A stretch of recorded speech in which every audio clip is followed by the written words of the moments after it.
desrespetar a las autoridades. Indio!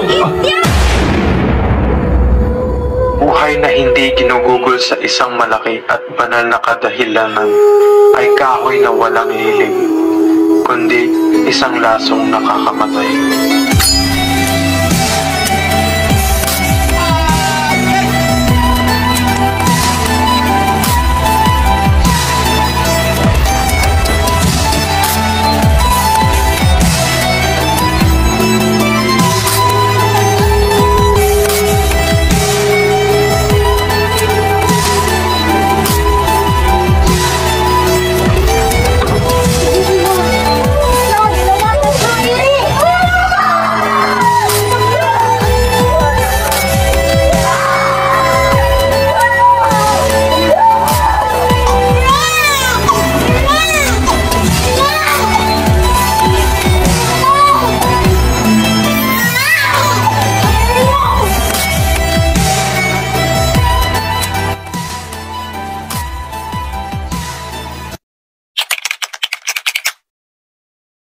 Iha, parang kabuhanan mo na ngayon ah.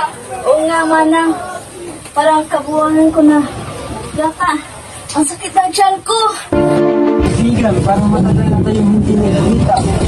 Kabu na at tawagin ko ang iyong asawa at madrasa. Oo nga, kaibigan. Oo, ang iyong asawa ay mga anak na. Kaibigan, butangin niyo yung bahay.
Basahin mo.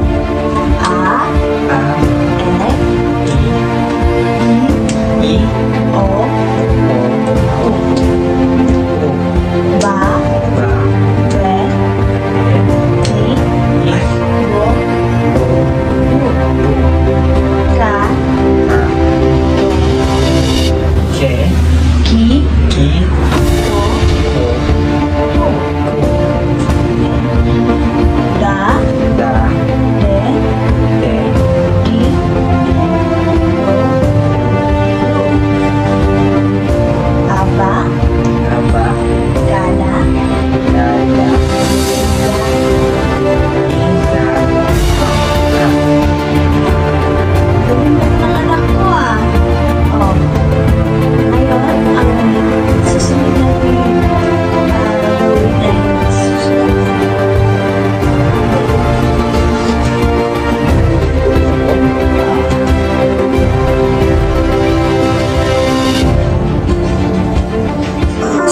edad ko pa lamang ay nakitaan na agad ako ng aking inay na angking katalinuhan at malaking potensyal. Siya ang nagsilbi kong guro sa pagbabasa, pagsusulat at iba pa. Siya ay isa sa mga pangunahing individual na nagbulat sa akin sa mga kaalamang dapat kong matutunan. En el nombre del Padre, y del Hijo, del Espíritu Santo. Amén. Our Father, who art in heaven, hallowed be thy name. Thy kingdom come, thy will be done, on earth as it is in heaven. Give us this day our daily bread, and forgive us our sins, as we forgive those who sin against us. And not bring us to the test, but deliver us from evil. Amen. ay 4 na taong gulang ay nakaranas ng sobrang pagdadalamhati sa pagkawala ng kanyang kapatid na si Concepcion. Oo nga.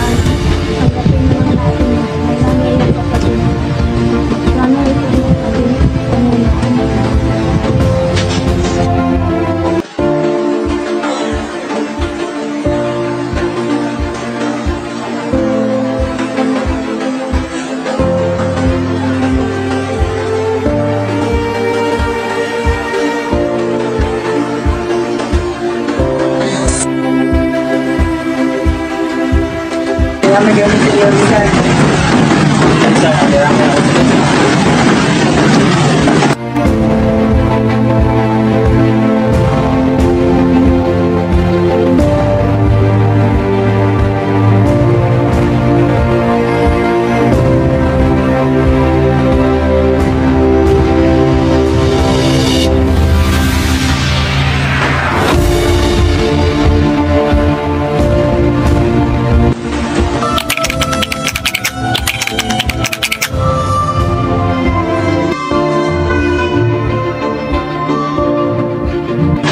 Magandang araw sa inyong lahat. Ako yung bagong guro sa disiplinaryan. Ako pala si Ginoong Cruz. Ang unang tatalakayin natin ngayong araw ay tungkol sa inyong mga sarili. Magandang umaga po, Guro. Magandang umaga din. Maaari ka na pumasok.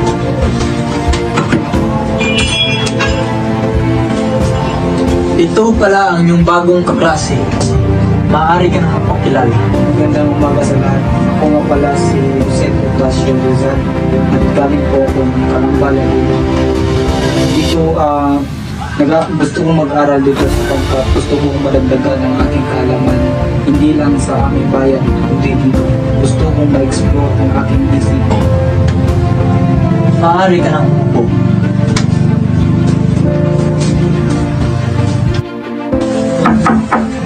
Walang galang na po, Ginoong Cruz. Pinapatawag ko po ng punong guro. Dito muna kayo, mayroon muna akong pupuntahan. Huwag kayong mag-inay. Ang angas mo ah! Anong gusto mo? Maglukan tayo? Bakit ba? Ano bang ginagawa ko sa'yo? Wala, naangasan ako sa'yo. Halika, tukan tayo! Halika, tukan tayo!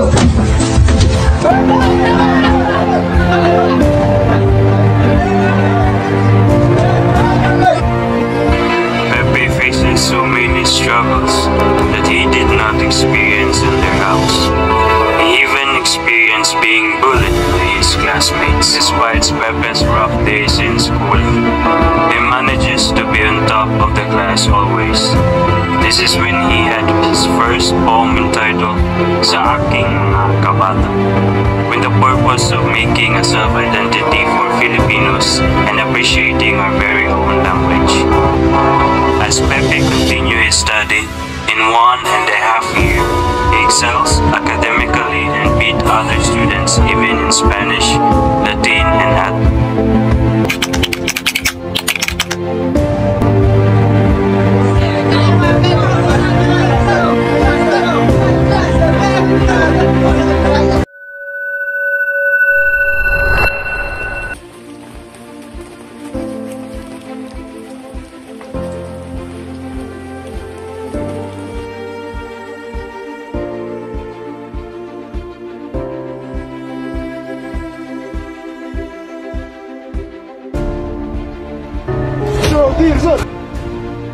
Siya ba si Rizal yung taksil sa Timbayan?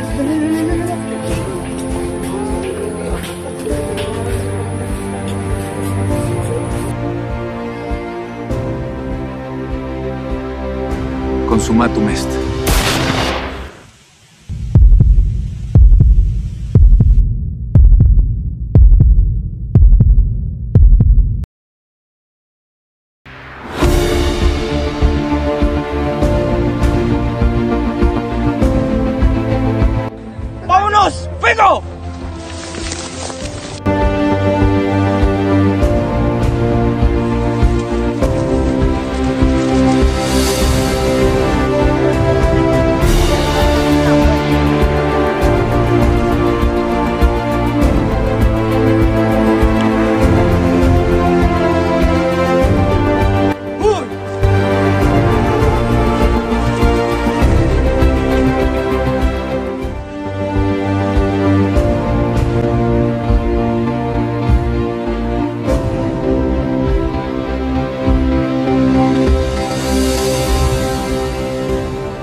mo siguro hindi ka namin mahabol, Senyor Ibarra.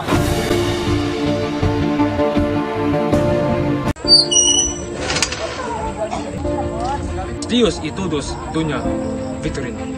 Kapitan, bakit kalahati lang ang takbo ng makina? Bakit hindi natin bilisan? Kung ating bibilisan, malagos ang ating palayan. Kung mangyayari man, walang maayos na lupain ito. Ang lunas ay napakadali.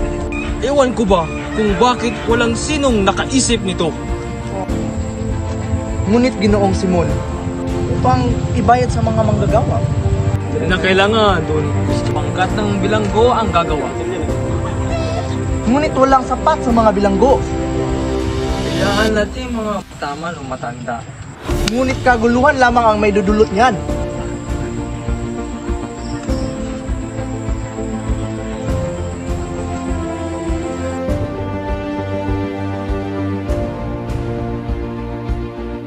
Basilio, Kapitan, kumusta na pala ang binubuo niyo ang Akademika Kastila?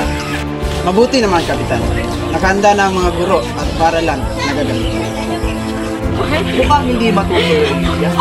Di ba tutol si Padre Sibayla? Ngunit, binigyan na namin sila ng 2 kabayo. Kung tutulungan niya kami. At saan naman kayo tutulungan ng pondo? Mag-aambag ang bawat isa sa amin. Mabuti naman kung gano'n. Sana matagumpay ang inyong plano. Paano? Mauuna mo na ako. Adios.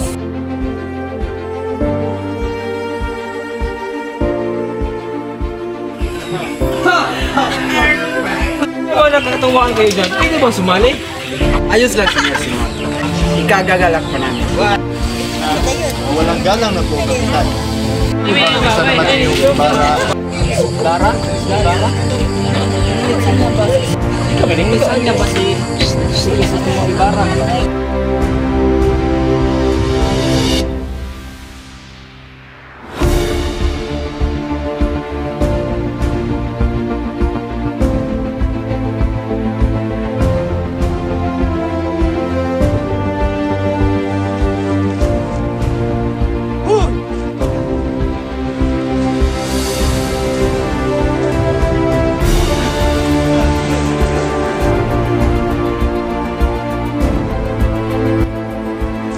Hahaha, akala mo siguro hindi ka namin mahabol, Senyor Ibarra.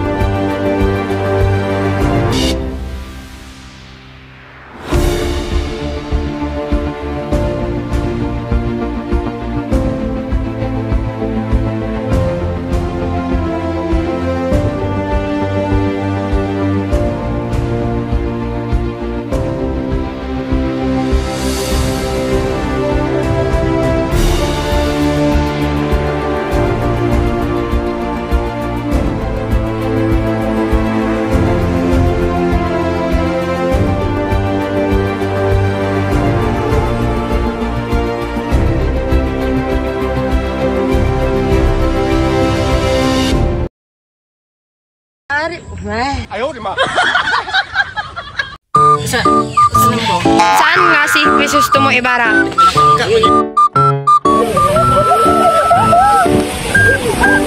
Pusay na yun! Ayaw, di ma. Kasi katawan mo. Chris, smile!